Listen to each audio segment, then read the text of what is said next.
Hello and welcome to Stories, the True and the Fictional, the indie author podcast supporting indie authors from all around the world. This episode is brought to you by Rebecca Kearsells of the Rising Dawn series and Martin Crumbs of the Valor of Valhalla series. You too can become a sponsor by heading on over to buymeacoffee.com/STTATF or follow the link in the show notes. And now, let's get into the show.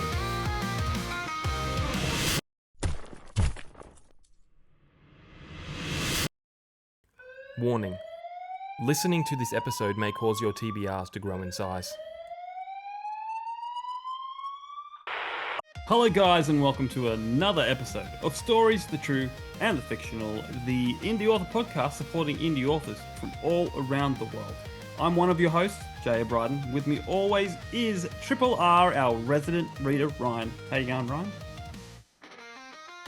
Oh, living the dream, mate. Living the dream. Not much has changed since early this morning when we recorded another episode. So I'm still reading my two books, The Tales of Terror and Torment by David Parkinson, I'm going to say, and R.L. Stine's Superstitious. So I'm about 60% through both of those.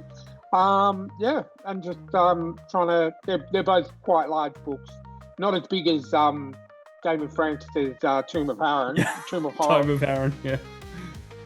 But yeah, getting there. So both 400 and something pages each. So yeah, getting through them. Excellent, getting through that TBR. Yeah. Well, guys, you know the spiel. Check out our sponsors, Rebecca Kearsells, Martin Crumbs, our honorary sponsors, Janelle Schiecke and Alexander Robb. All their links are down below. Buy Ryan's shirt, or any other shirt, but preferably Ryan's shirt. It's probably upgraded now. It's probably upgraded. So yeah. Well, Ryan, are you ready to talk to Liam Porter? I have never been more ready. Never been more ready. I'm looking forward to getting into his debut book, Artful Young Rogues, and and having a chat to another Australian author, the minorities, unfortunately. Yeah, except they're all from Brisbane mainly. Yeah, I know. All these and Brisbane authors. Even the ones that aren't born here are still living in Brisbane. Yeah, so. that's it. Just disclaimer: this podcast has no issues with Brisbane. Melbourne, on the other hand. Yeah, we don't like you Mexicans. Anyway, let's get into the show. Liam Porter, welcome to the show. How you going? Yeah, good. Yourself? Oh, you know, am I allowed to say it, Ryan, or do you have to? $5 if you do, mate. If you do, it's $5. Oh, my wallet's out of reach, but I will say I'm living the dream. I'll owe you one. I'll put it in the tab. You know. So, the question we always ask, is who is Liam Porter? Lads, I'm a high school teacher. I'm a father to three beautiful little girls who right now have had a very big day and are currently going through their routine for bedtime. And I'm now, as of November last year, an author. So it's a pretty good thing right now. I'm pretty happy with that. Yeah, it's always good. The first one is always surreal. Nailed it in one. It's been like that from the get-go. Oh, 100%. Yeah. We're going to have a lot of questions about that because I've started reading it. I've actually started reading it. It's on my shelf. It's up there. It's up there. Yeah, nice. I'm working my way through it. Even though I'm not a young adult. I mean, a young adult at heart, but you know. That's good. When I wrote it, because of the age groups that I teach, I targeted mostly at teens, but I felt like it has a crossover appeal for adults as well. Oh, 100%. And it's one of those ones that I hope that as I bring out more, it'll grow with the audience in maturity and, I guess, darkness, I suppose. Yeah. Themes. Well, it's something you know that at least Disney Pixar's nailed, like since Toy Story. It's like, yes, fun for kids, but there's jokes in there that go over kids' heads, and the adults love it just as much. You know. Definitely, we were watching Monsters Inc. last weekend. Oh, nice. And my kids, it was the first for them. I've seen it a few times, but there's always those ones that you miss in time and get a chuckle out of it. Yeah, definitely. All right, we're going to jump into these icebreakers that we give all our guests. It's a great way to get to know the author, and it's a proven fact. We can say that it's a proven fact because we've done over 100 and something interviews, and at least nearly all the time Ryan buys the author's book, if not someone else buys it, because once he gets to know you, he wants to know your work. So that's why we do them. And Ryan, it's been a long time since we've done these actually. Mhm. Because the last guest we Yeah. had on was a returning guest. So, um, So I believe it's your turn to go first this my time. turn to go first. All right, Liam. I'm sure you've watched some of the show, so we're looking for pet peeves. We're looking for things that drive you up the wall. Um, with that in mind, if you could get rid of anything in the world, what would it be? When you say things like that, my mind goes to like the darker things, like rid the world of cancer and stuff like that. But Yeah. if I was to be super selfish and go with like one of those little whimsical things, I hate people that lack patience. Mhm. Um, the ones that have all the first world problems, I just wouldn't get rid of them. I just want that side of their personality to Yeah. dissipate, and so they gain a bit of patience and get a bit more grounded with what's going on in the world. Just send him to Sydney to drive a lit down the M4 because Oh, traffic I is saw one yesterday. insane. I saw someone in the car park just fully Yeah. ripping into somebody, and if you just gave them another couple of seconds, it would be sweet. But Yeah. I couldn't control himself. That's it. Yeah, I went out yesterday and just went to get a haircut and a beard trim just down the local shopping centre. And because I've got a support worker who drives me at the moment because I'm not driving, and because I didn't realise that this weekend was Easter, because I'm not working at the moment. So every weekend's a long weekend for me. So I've completely forgot it was Easter, and it was the shopping centre was packed. So obviously there was a lot of people trying to get out of the shopping centre, but it was moving pretty frequently. We weren't sort of sitting in one spot for more than a few minutes, and there were still people on their horns, just like move on, move on. And I'm just like, if that is your biggest problem in this world, like come on, seriously, just relax. Yeah, I'm completely on board with that. yeah. So much lack of patience in this world. If we all just a little bit Oh more yeah. chill, it would be so much more smooth. Yeah. Everyone's life, I reckon. So much. Yeah, yeah, 100%. And me and Jamie can attest, like, because we're old buggers. We can remember when we had to used to wait, you know, every week for a new episode of a TV show, and now there's all the streaming services were pretty much dropping the whole season all at once, Yeah. and now people have grown really impatient, in terms of like they just can't wait for a week Yeah. to watch the next episode, and like, man. I was reminiscing the other day about when I was a kid, when I used to watch Dragon Ball Z, Mm-hmm. and you put the VHS on and you tee it up to time at 7:30, and I'd record every day Mm-hmm. like throughout the week, and I couldn't watch it until Friday afternoon. So I'd hop off the school bus in the afternoon, I'd run home because I knew that I had a good 2 hours at least of Dragon Ball Z episodes, which was pretty much just Goku going Super Saiyan for the first time for 4 episodes. But we got there in the end. We got a blonde dude, and he could fight. So happy days. Yeah. Yeah, but if you did that nowadays, there'd be an uproar. It'd be, protests, people in the streets, rioting throughout the main streets of towns, and yeah, it's just insane. Like, I mean, I'm still, there are shows where, yeah, I'm happy, we get a couple of episodes at once, but I'm kind of at this age now where I'm like, okay, cool. If it's a week, I watch certain shows once a week. That's fine. Yeah. I mean, I'm a big Law and Order fan, and man, these guys take like 5 breaks a year. So you'll get the first 3 episodes week after week, then they'll take a 3-week break. Then you'll get the next 5 episodes for 5 weeks, then they'll take a 3-week break. It's just like I'm used to that, so I can wait. Episode week to week. And now slowly the streaming services are starting to do that again. They're not just dropping everything all at once, which is Yeah. sort of giving people that patience back. But some of the younger people out there, I still see whinging on social media about not getting all of them at once. But don't forget, Ryan, our friend Chris is 40, so he whinges more than them. He does. You know, At the he's same time, yeah. I was going to say that you're talking about streaming services. Even though you pay for them, they're now starting to chuck in ads. Yeah. Yeah, And so you have to watch 100%. the ads. Now, I'm like, I thought I was paying so we didn't have to have these ads, but Yeah. Oh, look, Prime was good up until about a year ago, and they started putting ads in between the movies and the TV show. And they're like, oh, but you can pay $2.99 extra a month and not have any ads. And I felt like saying, yeah, but for the last 5 years, I've been paying $9 a month and not having any ads. Look, $2.99, that's a litre of fuel.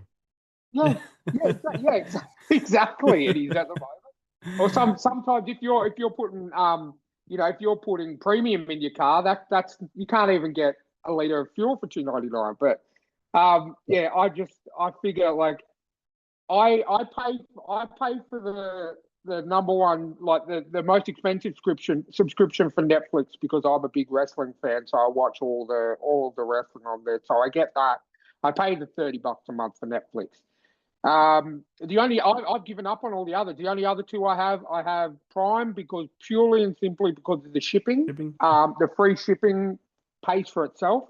We use Amazon since I don't drive at the moment. We use Amazon Prime probably twice or three times a month, and that covers the fee. And the only other one I have is Disney Plus, and I've given up on all the others. I've gotten rid of 4 or 5 different streaming services because they're just doing ads, and I can just download the stuff, and not have to watch with ads. Yeah, so, it's insane. It's insane. Like it's not free to air TV.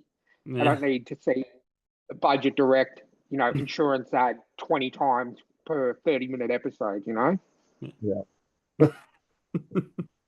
All right. Question number 2 is: what is something that's on your bucket list? Oh, yeah. So one of the things on my bucket list is you can hop on an old tall ship and be part of the crew and sail various parts of the world. And there's a few that I follow on Instagram, and they just look. It's like stepping back in time. And I've got kids now. I've got missus, and life's busy. But one day, when life quietens down a bit and there's a bit more time to breathe, I would love to just hop on one of those, maybe with a few mates, and have the spiced rum at sunset, and just work all day doing some hard labour, but learning the ropes, literally. So that's something I really want to do.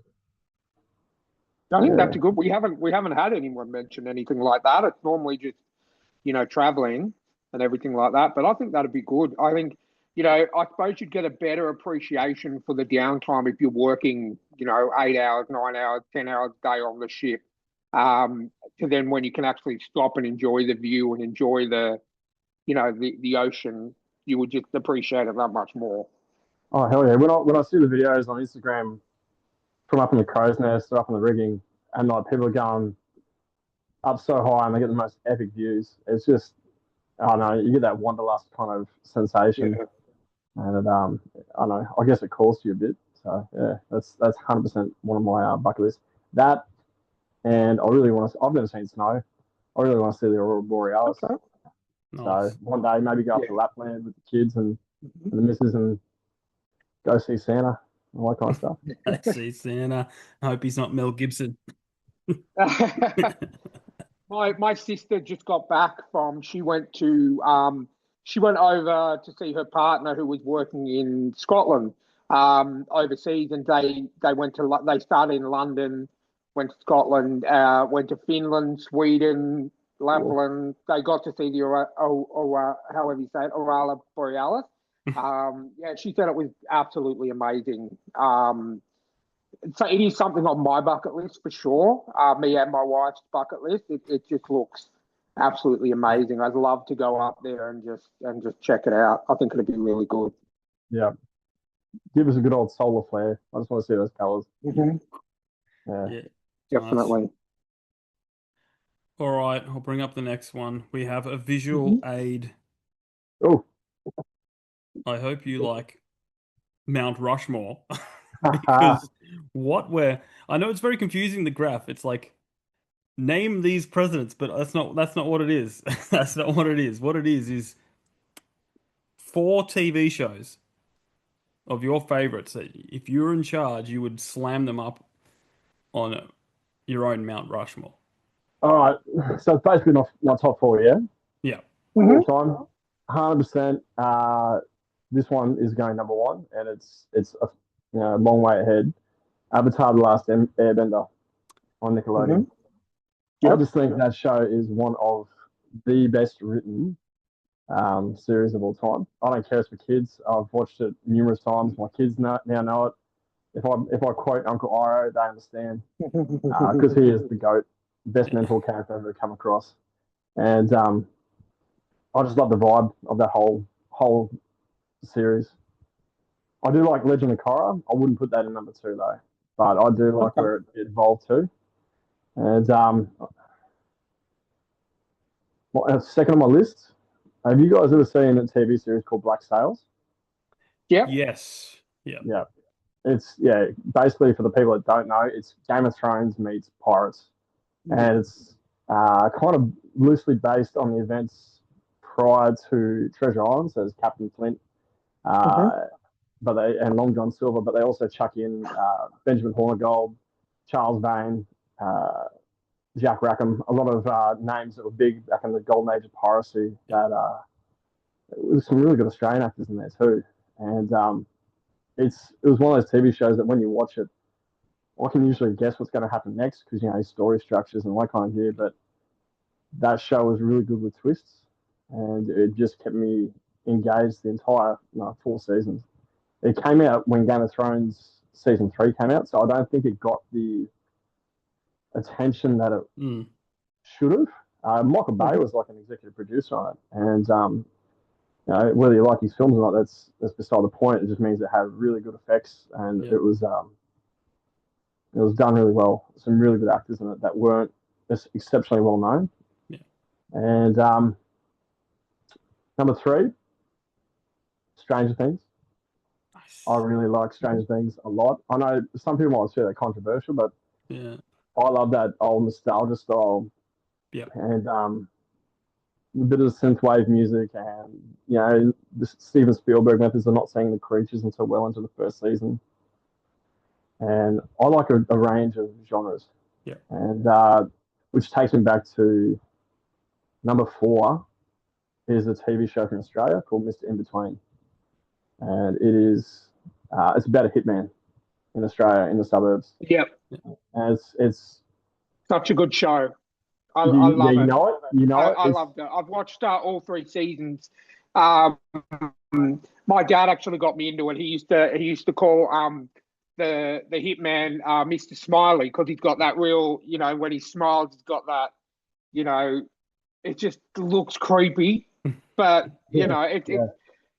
such a good show. It's when I was growing up, my brother and my sister are a fair bit older than me, and my brother always said, "Mate, when you first start going to pubs, it's not the big bouncers you need to be worried about if you're being rude or being an idiot. It's the smaller guys that are quite slim, but they're in that job for a reason because they know how to handle themselves, and they'll be really friendly. If they're overtly friendly to you, you've got to be careful." And I don't know, I brought that conversation up. I think my brother was just trying to give me some worldly knowledge, but at the same time, that kind of nails that character, that protagonist. Any hero is just I like how he handles himself in that show. Oh, yeah. I was a bit late into that show. I started watching it at the end of season 2, and because my dad had watched it season 1, and then he told me about it, and I was like, oh yeah, I was working 7 days at the time, but then I started watching it, and I was like, wow, I just cannot stop watching this show. I'm a sucker for a good Australian TV show, and I've watched that show probably about 5 times all the way through. It's such a good show. Such a good show. Yeah, when they don't have like special effects to fall back upon, it really comes down to the acting and the storyline. And it had, for me, there was a movie years ago with Heath Ledger, Brian Brown, Tom Long, Rose Byrne called Two Hands. Yep. And classic. you know the one? It had that vibe to it, that underworld.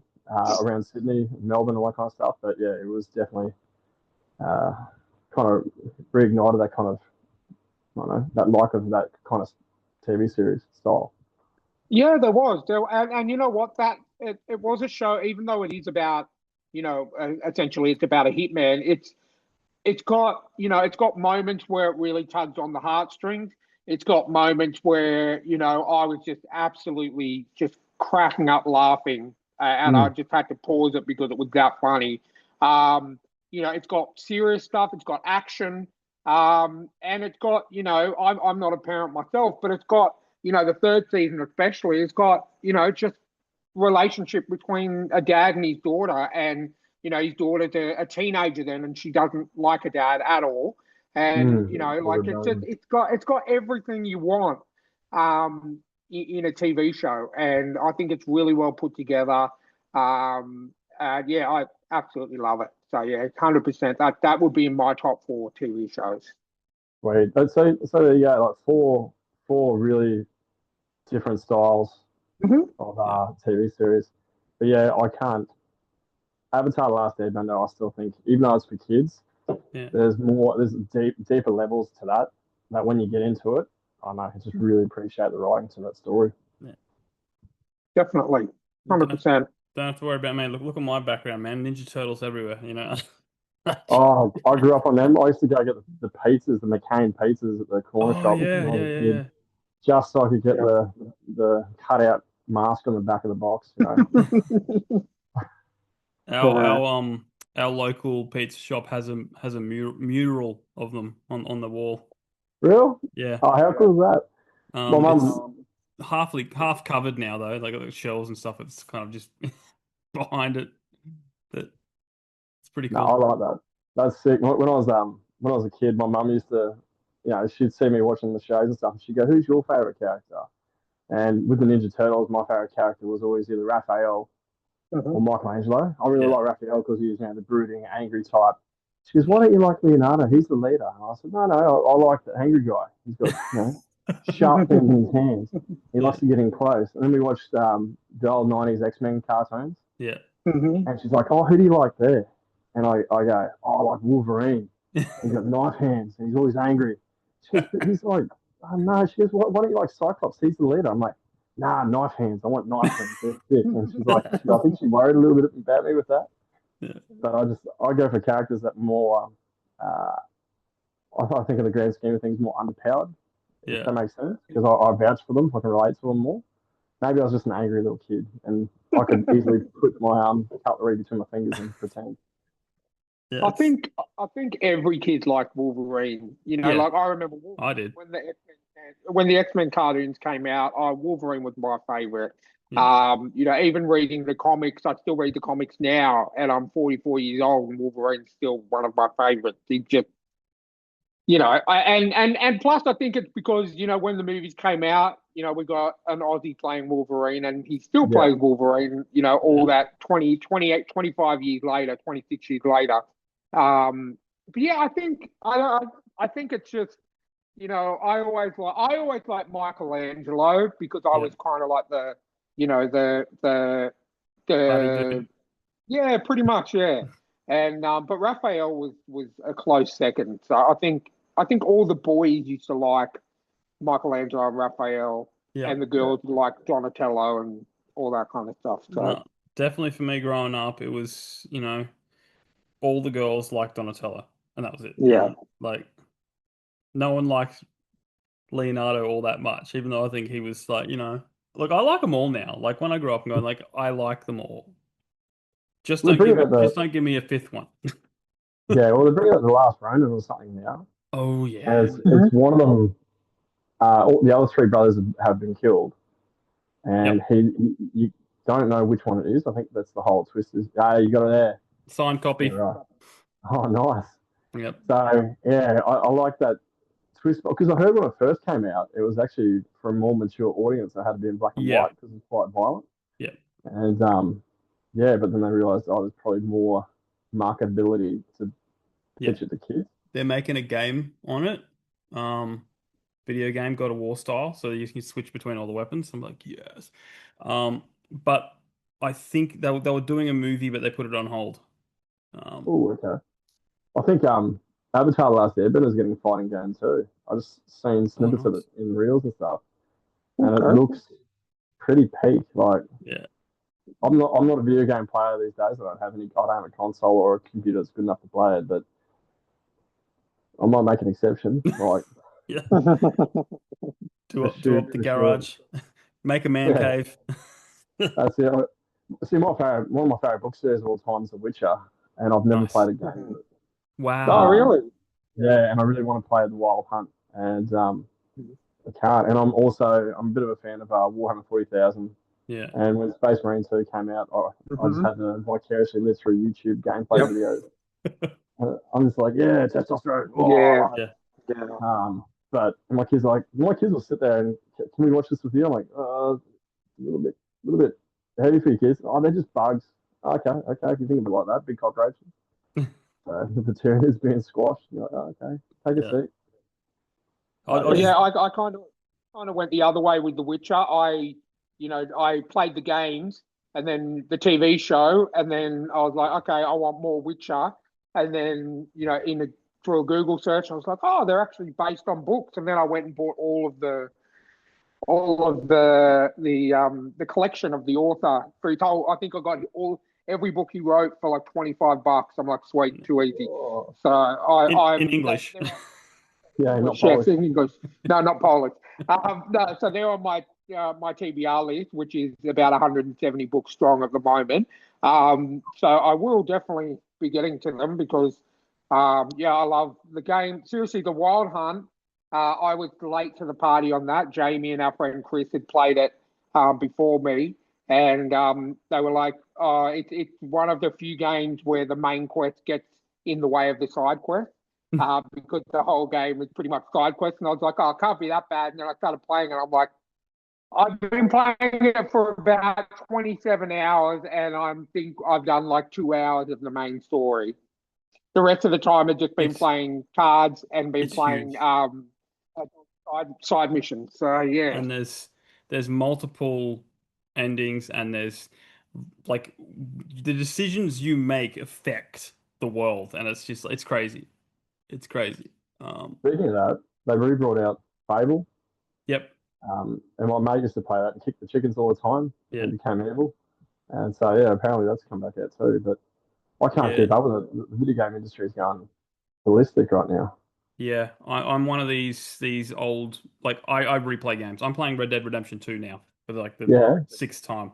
Um, and this is the first time I'm going like, you know what? I'm not rushing. There's nothing really good coming out now. I'm just gonna Red Dead for a little bit, you know. I would get for my father who's retired now. I would 100%. This would be out of his comfort zone. He's like looking for new hobbies now, and I would get him a PlayStation, just get him Red Dead Redemption because he has always been a major fan of cowboy films. Yeah. You know, growing up with like the Rifleman, Clint Eastwood films, all those spaghetti westerns, Yeah. and he got me into them. And then I see the graphics of Red Dead Redemption number two Yeah.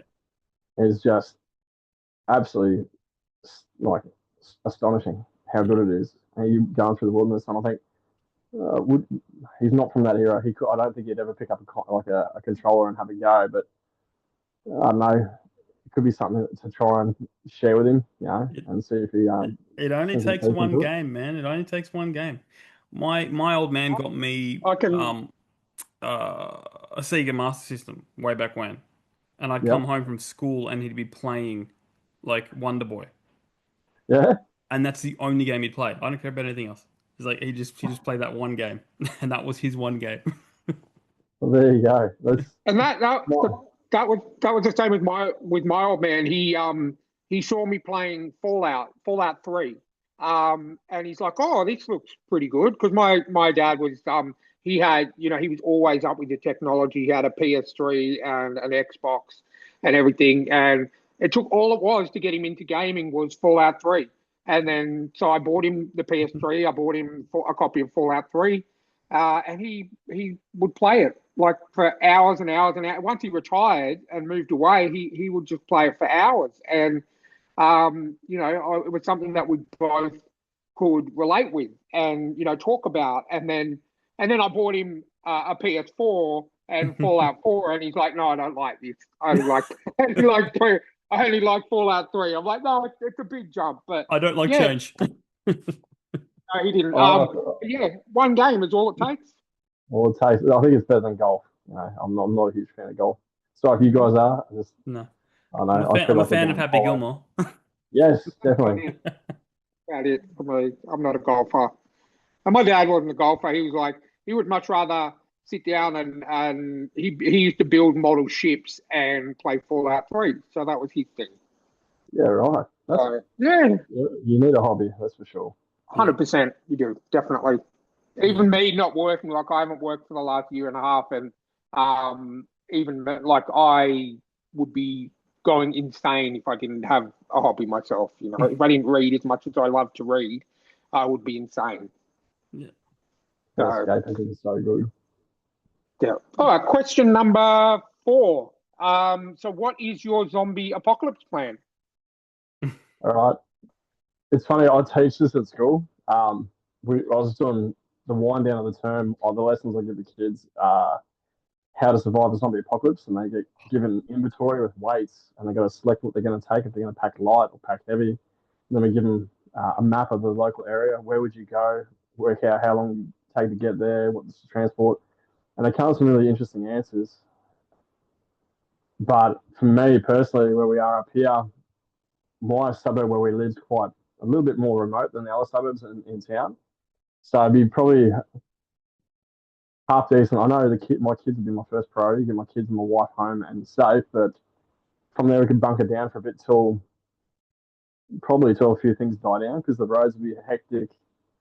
In town would be a no-go zone. Shopping centres are just not the place to go, especially after things turn. But I live in Harvey Bay, and we have Fraser Island on our doorstep.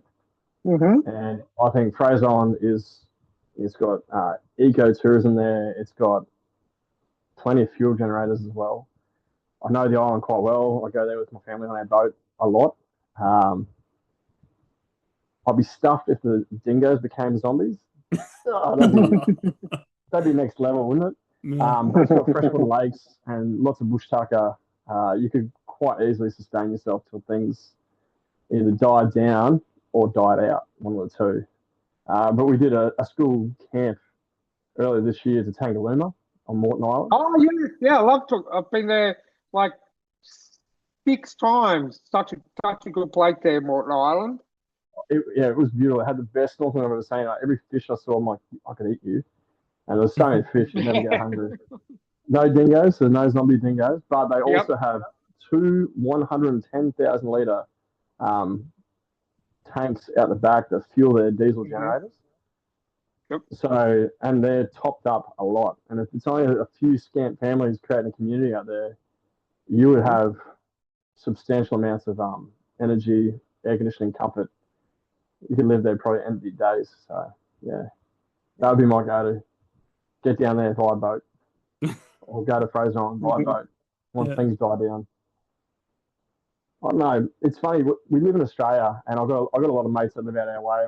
Well, I used to do Army Reserve, and so that's how I knew them.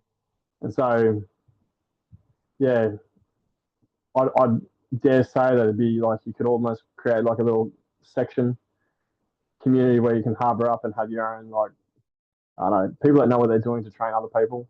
So you create like a small fighting force to move around and stay safe with as well. Have all, like, safety in numbers. And I know for a fact those lads have got their licenses, and I know firearms are not too popular in Australia, but we know how to use them. So, yeah. And I've got a cool sword out the back, so. Cool sword. Just use it, maybe. Who knows? Like rifle in one hand, sword in the other. Yeah. I find a reason to dress up like medieval times, even though the Queensland heat would cook me alive. But I'll be a frying pan inside. Yeah, that's right. Awesome. All right, the last question. I'm assuming you know Back to the Future. Yes. Yes. Doc. We have to check sometimes because there are people out there that are like, I haven't met any yet though, but you never know on this podcast. I You was never born know. 1985. I was raised in that kind of stuff. Oh, nice. You're born the year the movie came out. That's great. Um, all right. Well, Dr. Emmett Brown leaves his DeLorean parked in your driveway. Where or when are you going? Oh, there's so many selfish things I could do. And there's so many like ones where you think you're the main character with a bit of plot armor. You could go back and fight like the Third Crusade with Richard Lionheart or something cool Hmm. like that. And there's parts of me that would go, hey, I'd really like to visit myself as a kid and tell myself, chin up, mate. Things are good. You'll be right. Appreciate this, appreciate that. Find that girl. Um, but there's also parts of me that are like, oh, I could be a sandwich vendor in the streets that stops the guy from going and killing Archduke Grand Ferdinand, or have a bit of a quiet chat in the alleyway with a guy with a very small mustache who got kicked out of art school in Germany, or pull a fire alarm early at the Twin Towers over in New York. Is it New Yeah, York? No. Yeah. New York. Yeah, And avert the crisis. You know what I mean? yeah. There's parts of me that want to do that, but there's other parts of me that go back and slap a T-Rex just to see how long you survive. Did they really make that noise? All the scientists and archaeologists and paleontologists all kind of just making stuff up as they go. I don't know. There's so many things you could do, and it's hard Yeah. to come up with one. But yeah, I'd probably try and avert some major crisis, even though it'd probably stuff up my timeline completely. I'm Yeah. not Bishop in the X-Men. I can't go back and fix things. That's it. No, well, there's a episode of Supernatural where an angel went back in time and stopped the Titanic from sinking because he hated the Yeah. movie. And Oh, then so Rose was just whinging about losing a frozen necklace that everyone sacrificed themselves for. yeah. Jack could have So put one on that door. yeah. Just saying. But the ramifications was all these people were just getting like randomly being killed, like hundreds of them and all that stuff. And it turned out that this spirit called Fate was going around knocking off all the people that should not exist because of everyone that survived the Titanic. What a sport for. That's like that Final Destination Yeah, Mhm. stuff. Huh? yeah, Mhm. Oh, that's twisted. yeah. Yeah. I'm just He'd have his work cut out from him if he averted World War One. That's for sure. Mhm. Yeah. yeah, And imagine if it was like an oversight and no one noticed, or like fate or death didn't notice until like 2026.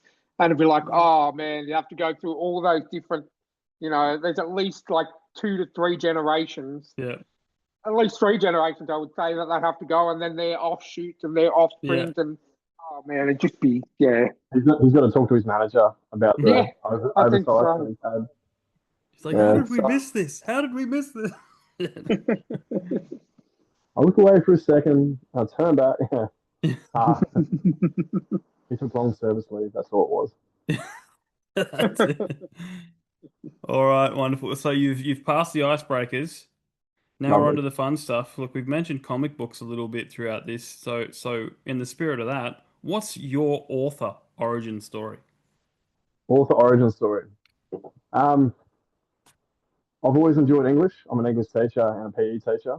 That's my trade. But I've always kind of done short stories and written. But when my daughter was born, a few months after she was born, she didn't sleep very well. And I used to walk around the rental room in the dark for a very long time, hours on end. And when you're that sleep deprived, you just kind of, I daydream to kind of pass the time and keep myself awake. And I started daydreaming a lot, night dreaming. And I love an underdog story. And I really wanted to I was coming up with an idea. What would be the most underdog thing? Having a kid that would be used as bait, live bait for hunting sea monsters was my premise there. And over time, I thought up an opening for a novel, and I thought of how to do a finale, and I wanted to know the process for in between. And so I took it up. That was my hobby. That was a way of past time. And so I thought, I've just finished reading The Lies of Locke and Mora by Scott Lynch. I really like that. I really like roguish characters with charm that don't rely upon brawn to kind of overcome the issues. They got to think their way out of things. And so I thought I'll just start writing and see where it goes. And I did, and I probably got about 100 or so pages in, and life got busy. So bub number 2 came along in 2018, and I put the book on the back burner. And so I thought, I'll just sit there, no worries. And then I had a health scare shortly after, and with the health scare, I thought, if I drop tomorrow, what are my kids going to remember me by? And there was a great Andy Warhol quote that, how quotes sometimes find you? Yeah. You just come across them at the right time. I read a Andy Warhol quote that was, the idea isn't to last forever, but to create something that will. And I thought I could work on this book that I was writing on, and if I got it finished, when my kids miss me when I'm gone, they can pick it up, and it's like Dad's reading the story again. And all the messages that I wanted to pass on to them could be kind of woven into the storylines. And so it's not so overt, but it's there. It's an influence, inspiration. And so I picked the book up and I read it again, and I was like, if I like it, I'm going to continue it. And I did. I really liked it. It was a story that I wanted to write for me and my kids. I didn't think about target audiences. I didn't think about much beyond the kids that I was helping with at school and helping them to learn to read. Like I was often encouraging kids to read John Flanagan's The Ranger's Apprentice and stuff like that. Kids that liked fantasy but were having a hard time finding something to help them with their English skills. And so I thought, well, heck, I'll keep this going. And I did. I knuckled in. I put way more effort. I shouldn't say this. I put way more effort into honing my craft as a writer and learning about how to be a better writer than I did into my own uni degree. I reckon I was just, every time I was driving, I was listening to Hello Future Me, which is Timothy Hickson, and I was listening to Brandon Sanderson lectures, and I was reading about from stuff written by Douglas Adams and John Marsden about writing and stuff, like some really old books as well. And so I was applying that to my craft, and over time I got it done. And I had a mate at school who was a very good English teacher, the best English teacher I've ever come across. And I said, you'd mind critiquing my work and tell me if I've got something here, or because he was also quite brutally honest. And he said, yeah, dude, just pass it over and I'll give it a look over. And he critiqued it, and he got another lady who used to be a critique partner for a thriller writer, Leslie, and she read it.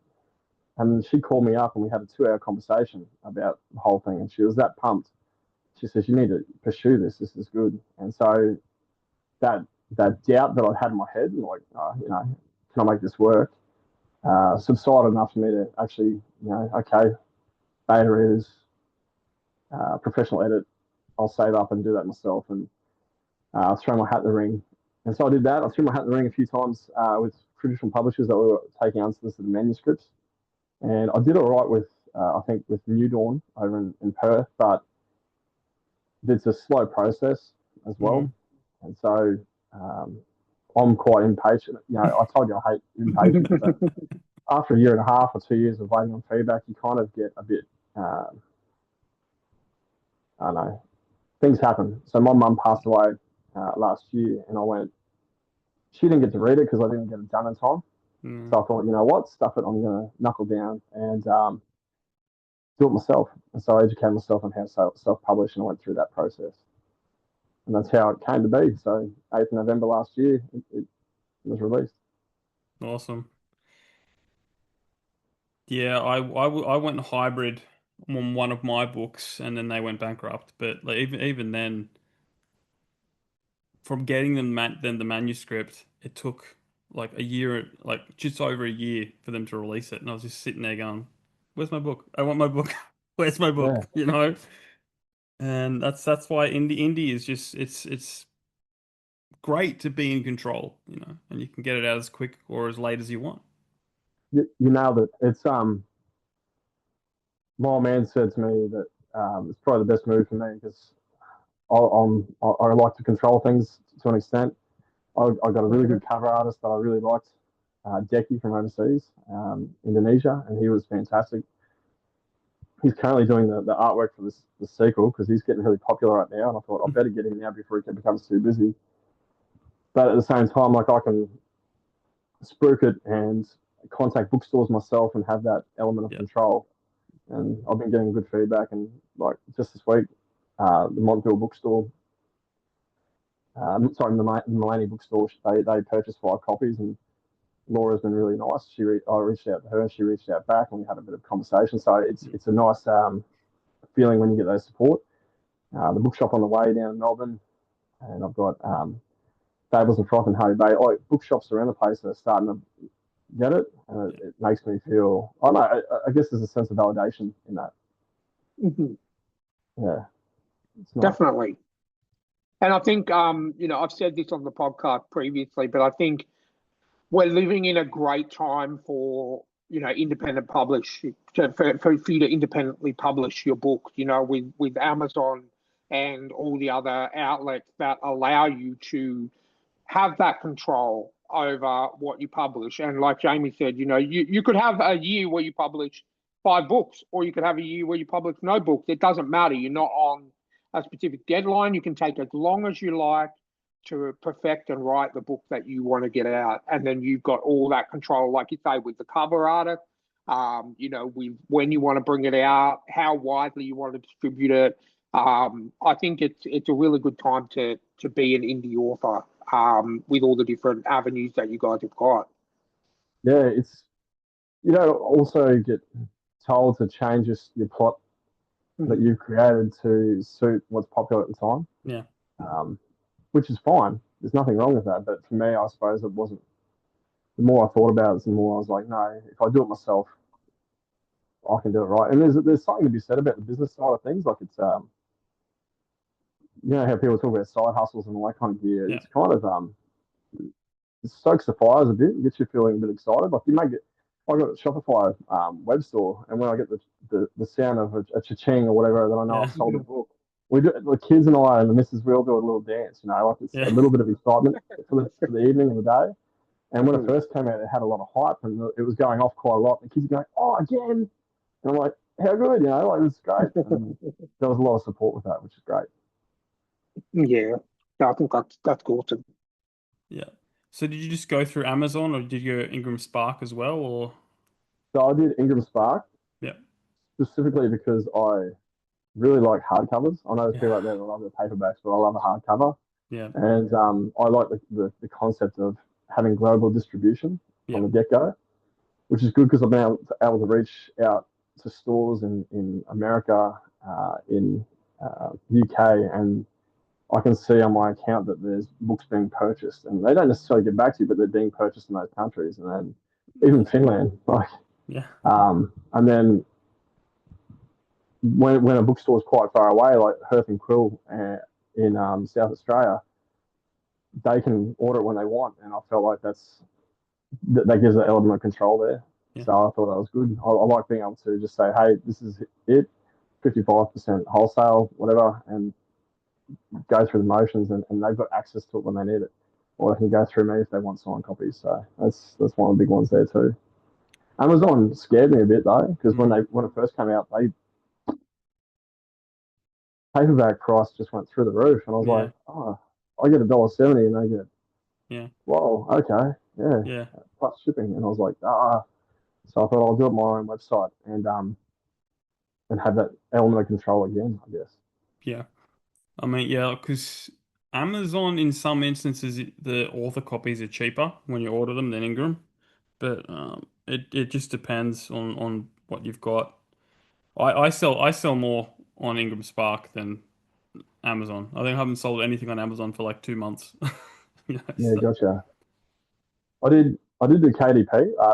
Not KDP. What is it? Kindle Direct. Just for getting it onto other e-readers. Yeah. But that was at a request of a few people because they had Kindles, and I was like, oh, okay.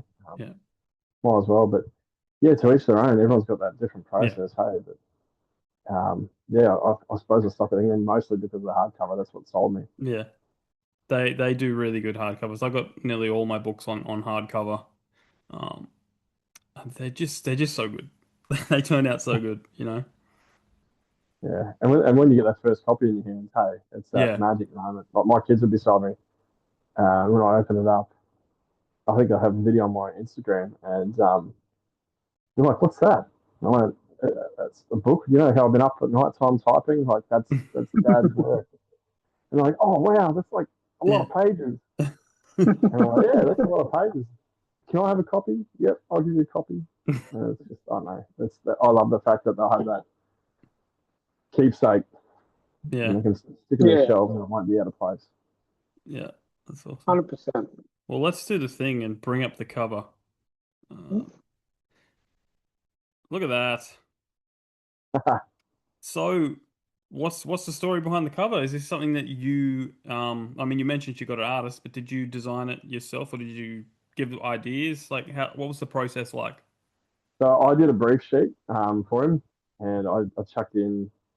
I found Jackie Shitten Scarab Studios Volume 2 is the name of his thing on Instagram. I saw his work. I reached out to him via Instagram messages and just testing the waters, and he contacted me back. I'm a sucker for old engraving style artworks and etching style artworks. I always think things that would look sick in a tattoo, so to speak. And he had this really cool style. He's um, so much detail. And I looked at a whole bunch of his stuff, and so I gave him, mate, this is what my story's about. This is the colors I like. This is a couple of elements I'd like to see, but really, these are covers I like as well from other books. But I don't want to stifle your creativity. Yeah. So if you come up with a draft and send it through, we'll work from there. And he was so patient and understanding, and he was really good. And so now he's working on the second cover as we speak. But I like looking at it and seeing like all the little elements in Yeah. it, from like the skulls to the flintlocks to the swords and all that kind of stuff. Yeah, Yeah. And it's going to be on a ship. You know, you got the anchors, you got the I mean, is that a Kraken? Are we looking at a Kraken? yes, definitely. Yeah, Kraken, like characters use this bait. Um, Yeah. and I really want, because it's a very character-driven novel, I really wanted to have the main character kind of front and center in the middle of the book cover art. So that's I think he nailed the brief 100% from the Yeah. get go. My kids are coming in and they're watching because they want to see what's going on, and they're all a bit curious. Oh, don't be shy. Say hello. Hello. Good one. You Did you know we're in the future? know we're in the future. Hey, I got earbuds and Oh, they can't that's right. hear. Just tell them we're in the future. We're in the future right now. I think they're recording. You want to say good night? All right. Good night. Good night. I'm just sleep. I'm just sleep. Hey. See you go. Yeah, so that's Isla and Eden. That's two of my daughters, and the youngest one, she's currently asleep. She's a bub. She's 18 months old, and she is a climber, and she gets into everything right now. So I've had to take the handles off a bunch of drawers around her house because she just uses step ladders up all the furniture, and she's got a bit of a habit lately of trying to swan dive off. She's no fear, so she's got a bit of a habit of swan diving off the furniture, and then you think she'll learn from the mistake, but then I think she realizes there's a bit of element of fun to it. Yeah. She likes seeing the parents scramble across the kitchen to try and catch them. It's a Yeah. game. It's a game. It is a game. Yeah, I like it. Yeah, but So, that cover, with the second brief that's coming through now, it's going to take a bit of a turn. But I really want to use Decky for the sequel because I like to keep that consistency and the same vibe. But yeah, the next one I hope is going to be, I'm 100% certain it will be, but a good continuation. So they'll look good on a shelf together. If anybody likes the hardcovers that look good from a distance oh or up yeah. close. Oh yeah. So tell us a little bit about the story. What's inside? What's it about? I mean, I know because I've started reading it, but the people listening probably don't. Yeah, it's the classic underdog tale. It's all character driven, but it's about a young bloke that's used as life bait for hunting sea monsters, which sucks for him. And he's basically a prisoner of war. held by this the foreign opposing forces, which are called the regime. And a few things happen, and he finds out his father's alive, and he sets out to basically break his father out from an enemy-held prison, a gulag, well deep in the enemy territory, with the help of a mysterious girl that he meets along the way. So it's action, adventure, fantasy, with quite a few steampunk elements. There's airships and pneumatic crossbows, all that kind of gear. But I try to have a mixture of humour and self-deprecating humour mostly, and a lot of action. And I still want to have that emotional moments mixed in as well to kind of mix up the pacing and variations. So, yeah. That's cool. Well, you did mention, making it for everyone, like kind of like a family thing where, a lot of those classic Disney movies and that have those emotional elements as well as laughters and I think it's just that's how I like to tell stories. Like even though some of my stuff's pretty dark, I like to put quips and lighten the mood at some point. Yeah, when I read fantasy books, I get into them, but if they don't have that element of humour here and there, I find I don't connect with them as deeply. Terry Pratchett is a writer that I always liked his work. I don't think I could ever match it, but there was another writer called Robert Aspirin, and he was around in the late 70s, early 80s, and I was given one of his books when I turned 12, and he had the mentor-student dynamic. The mentor's providing the exposition when it's needed, but it had a lot of humour to it, and that humour kept me engaged, even in the dark moments. So that was something I wanted to transfer across, but I had to find my own style. So as I wrote it, I felt like I nailed my style over time. Yeah. So is it going to be like a trilogy or like a series or like what's your plans? Yeah, so I want to have a trilogy, plus maybe a couple of anthologies of like the adventures Yeah. in between. But right now I'm past halfway writing the sequel. Ideally, I'll have that out and ready to be launched by the end of this year. And I've been outlining the third novel as well. And so what I want to happen is I want the series to grow with the audience, but I want the series to grow with the characters as well. So the maturity levels will probably change as we go along. There's always going to be that immature humor. Yeah. That's just me, but I'll find that amusing, and hopefully the readers do too. But yeah. So kind of like Harry Potter because he grew up, didn't he, in all the books? Yes. Yeah. Yep. And another one I think of is How to Train Your Dragon in the movies. How Hiccup grew. Definitely. Yep. Hiccup. I like that character a lot. Yeah. That. Yeah. There you go. Another character that had to use his brains and stuff like that to kind of adapt in a world of brawny people. It's like that. Cool. So where'd the idea come from? Like, what was some of your inspirations behind the story? Okay, so I grew up between Brisbane and the Gold Coast a lot. My family had a unit down the coast, and there's moments like thessalphobia, I think they call it, where you're surfing or you're out in deep water and you look under and you can't see the bottom. Yeah. Yeah, I always thought, oh, that's what was down there. I saw a documentary the other day about megalodons. I wonder if they still exist. They don't know. Yeah. They leave you hanging. Yeah. And I've been out surfing when there's been sharks before, and that always played in my mind. So that gave me the idea of that underdog feeling. That I went surfing one time. I was the only one out. It was raining. I ditched uni for the day, and I went down the coast because I heard the surf report. I could have turned left and been stuck in traffic all the way, bumper all the way to uni, or I could turn right, get a clear run down the Gold Coast, and have the day to surf. And so I chose to surf, and I went down there, and there's two tradies out, and they're on their boards, I'm on my board, and they caught the wave in after this smoke, and I spin over. So here I am by myself, out the back, overcast, that oily surface on the water, and just as I'm starting to realise, I'm pretty alone here, a school of fish started jumping around me, and I saw a dorsal fin and a tail fin.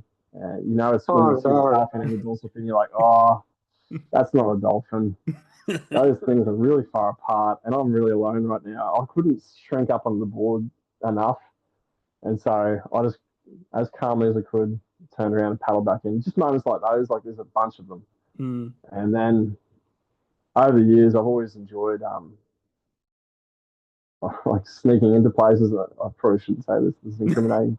You can cut that out.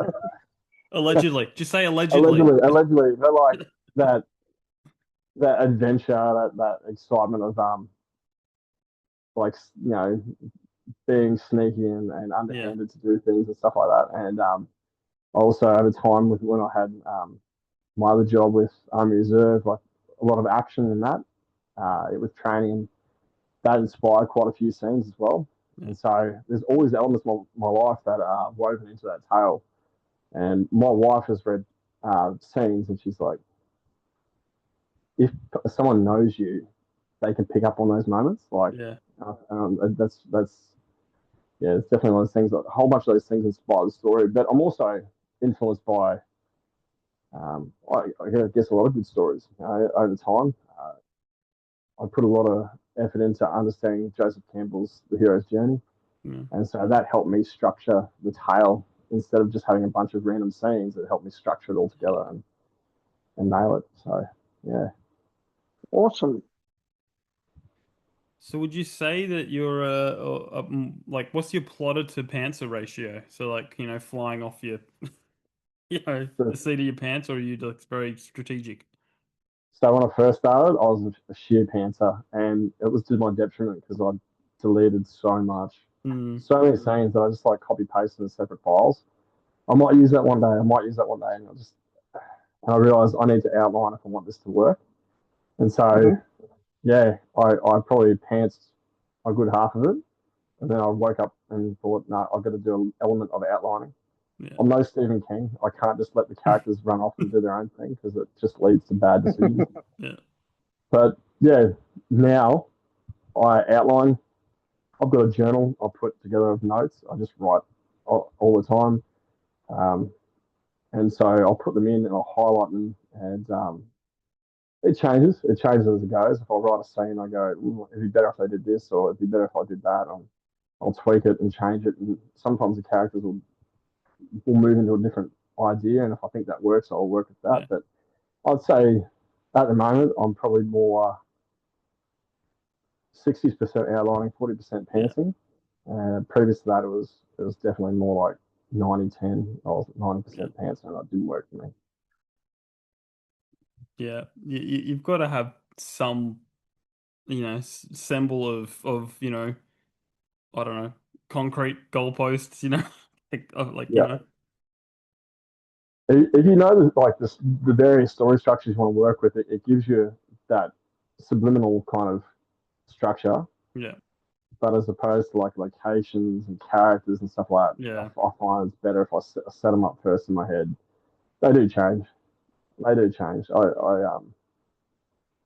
Especially like a lot of scenes with Xanthi. I think I went a bit too heavy in one direction with her, and I didn't like that when I read it. And I was like, okay, I'm going to delete those scenes and tweak them and change them. And what I come up with in the end with her as a character, I was much more happy with when I did the final edits. I'll tell you what though, like, there's always those moments where you can pick up your book that you've done, and it's never done. You know what I mean? In your head, there's like, I can tweak that. I'm like, no, dude. And I read that Neil Gaiman quote, like, books are never finished, they're just abandoned. And I went, that's a good time, Neil. I'm going to do that. But being an indie, you can upgrade it at a later date, because I'm slowly starting to work on the sequel to Ancora, and I can already tell that my writing has gotten a lot better. So I'm like, I have to go at some point, go back and just not change the plot, not change character, but just make it a little more smoother to match where I am now. It's like, why I the one piece of advice I always heard from the beginning of writing was like, never, don't start with a trilogy or a series, because if you're not a strong writer, you don't know, your writing will get better. That makes sense. When I first wrote Artful, I thought, no, this is a standalone, but I wanted to leave it a little bit open-ended with potential in case I would change my mind. Yeah. But without giving anything away, it kind of let me go, yep, sweet, I can advance this now. And it's cool because I daydream, as I said. I've got a fair bit of ADD. I will come up with short stories and ideas for short stories. And we were talking about The Witcher earlier about Andrei Sapkowski's work, but he had The Last Wish was a bunch of like an anthology of short stories about Geralt, and I like that. I like picking that stuff up, so I feel like I'd like to continue do a couple of books off to the side that would be from the world that I've created that tie back into the characters that are there. So, yeah. Cool. Lots of spin-offs, lots of adventure. Yeah, that's it. Someone's got to like something along the way, hopefully. That's it. So, what are you working on now? Like, are you only going to do this series? Are you working on other ideas at the same time? Um, I've got temptations to do other genres away from fantasy. I started writing a science fiction one years ago before I started writing Artful Young Rogues. I called that Valhalla as a working title, but don't know if that was going the way I wanted it to. And I've done short stories that were like urban thrillers. So there's ideas down that pipeline, a bit like Don Winslow's kind of writing, like the Window of Frankie Machine style. But set in Australia.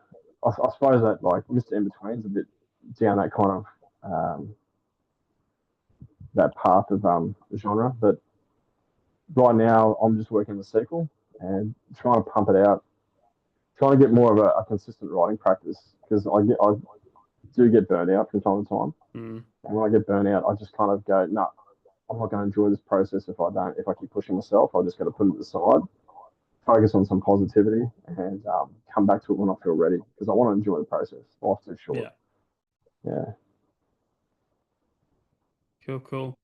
So, being a new author, what's the I don't know. How do I put it? This is our advice section, so it's kind of like maybe what's something that you've learnt that's really stood out along the way on your journey, I guess. Persistence is the main thing. Getting words on the page. Even if you go back and change it later, I think you can't. It's funny. It almost contradicts what I just said about burnout, but you can't just wait till you're motivated. I try and put time to the side where I'll force myself to write. Yeah. Because once you get those first few sentences down, you find a bit of a rhythm. Yeah. Because if you don't persist, it just won't happen. But in regards to other bits of information or bits of advice, there's so many good things out there that I found from Brandon Sanderson's lectures and from other writers as well. Like fight scenes are complicated and how to do good foreshadowing and building up attention and how to not go too hard on humor and shove it down the audience's throat and don't try and control what the audience members or the readers are seeing. Let them use their imagination and trust that. But at the end of the day, it's always been persistence.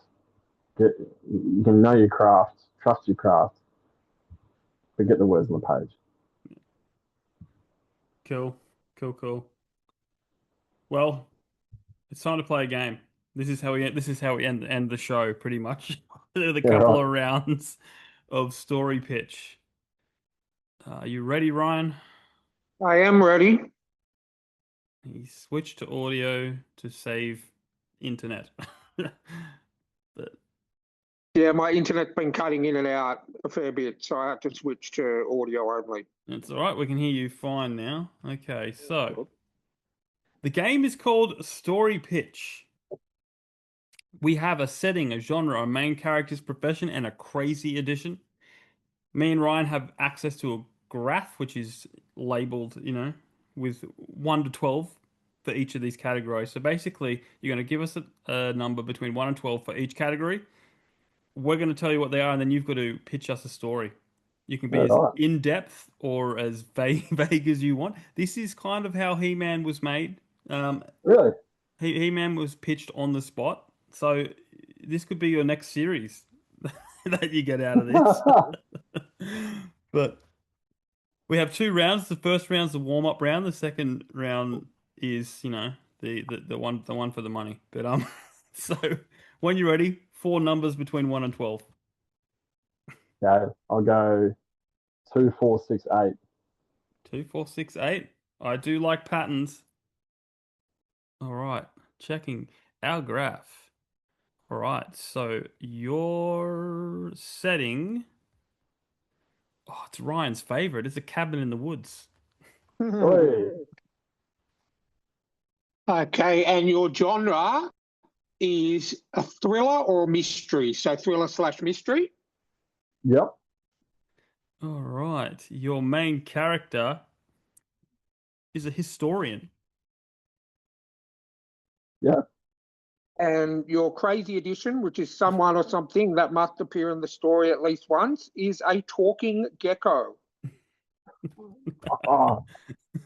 So, Cabin in the Woods, Yep. thriller, historian, and a talking gecko. Yep. Mm-hmm. Right. So this is like I'm getting Evil Dead vibes Yep.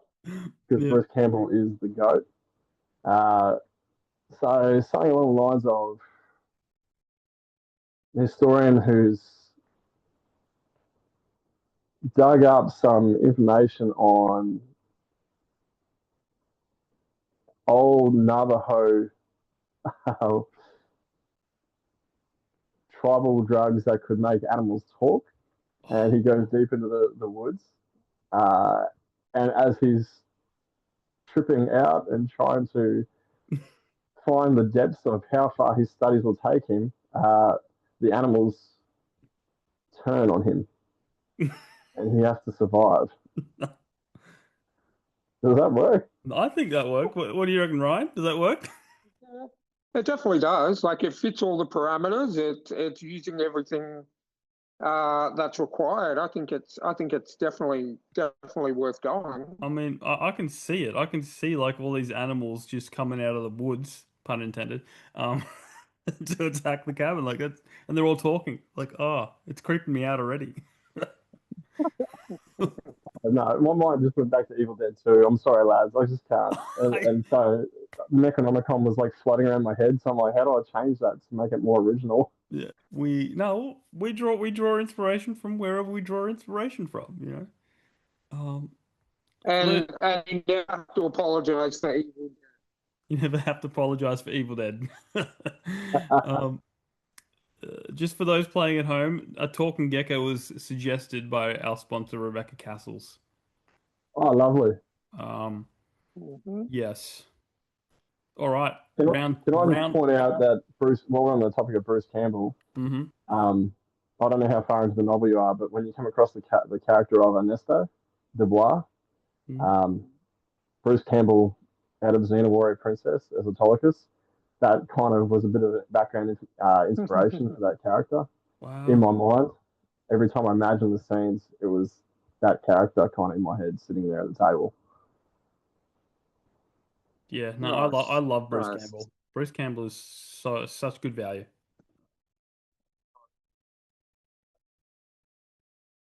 All right, round 2. Round 2? It's a new graph, so you can give us the same numbers or different numbers, and I'll have different results, but it's up to you. No, I'll go my kids' ages. I'll go 1, 7, 10. Yep. And I'll chuck in a random one there, 12. All right. 1, 7, 10, and 12. Okay, so your setting is a community radio station. Oh, yep. Well, we've had that one a fair bit. Yes, your genre is dark comedy. A little bit dark. All right. Your main character is a comedian. Yeah. And your crazy addition, which is someone or something that must appear in the story, are the giant robots from Pacific Rim. So they're called Jaegers. Jaegers, yeah. Yo, what? I was with you for the first 3, and now you chucked in this left of field. Oh, that's why it's called a crazy addition, my friend. Okay. So comedian is hosting his radio show on community radio Yeah. in a very remote outback town. What's the genre again? Dark comedy. Dark comedy. During that time, there is a cataclysmic event that causes large monstrosities to come from fissures in the ground. And his only hope is to get to a local military base that's top secret, like Roswell, where they've been working on a top secret, yeah, there you go, Jaeger suit. And he's the only hope because it's matched with his DNA, and it was his twin brother that helped create it. Yeah, cool. So it's basically Pacific Rim, but with a comedian at a radio station. Yeah. I can see Ricky Gervais now. Yeah. Getting suited up. And he's just casting slander at the was it kaiju? Yeah. Yeah. Hey, it works. I'm happy with that. Happy days. Look at that. Reasonably quick too. Reasonably quick. Oh, you happy with that? Hey, I'm happy with it. You got your next two books there, mate. You get your next two books. It's going to rely too heavily upon casting. Well, thank you for that. Literally went so fast, but thank you for joining us. And behind the scenes, guys, we had to reschedule this one because the last time we tried to record it, my power went out. So Yeah. Hey, things happen for a reason. Yeah. And I did say that I thought my internet was going to crap out during this one, and we got about 75% through it, and then my internet crapped out. Yeah. Oh, but did you hear my pictures, Ryan? They're really good. Awesome. Yeah. Oh. No, man. Thanks for having me. I really appreciate your time. Yeah. No, you're welcome. You're welcome. really It's a nice great one. I really like. Yeah. So what we're going to do is give you the floor to plug what you want to plug. Tell listeners and viewers where they can follow you and keep up to date with what you're doing. Anything you want to plug, the floor is yours. Sure. So I'm Liam Porter. I'm the author of Artful Young Rogues. It's a YA fantasy series with our first book with steampunk elements. You can follow me on @writer_Liam Porter on Instagram. I just started TikTok this week, so author Liam Porter, or you can check out my website www.authorliamporter.com.au. And that's where you can buy the book if you're ever so keen. Sweet. Well, guys, I will leave all the links down in the show notes. Please check that out. If you want to reach out, thetrueandthefictional@gmail.com. All our socials are down below. Please check out our sponsors, Rebecca Kearsells and Martin Kearns, our honorary sponsors, Janelle Schiecke and Alexander Robb. Buy Ryan's shirt, which, if it hasn't happened already, is getting updated because we're getting a new logo done, and it's going to be awesome.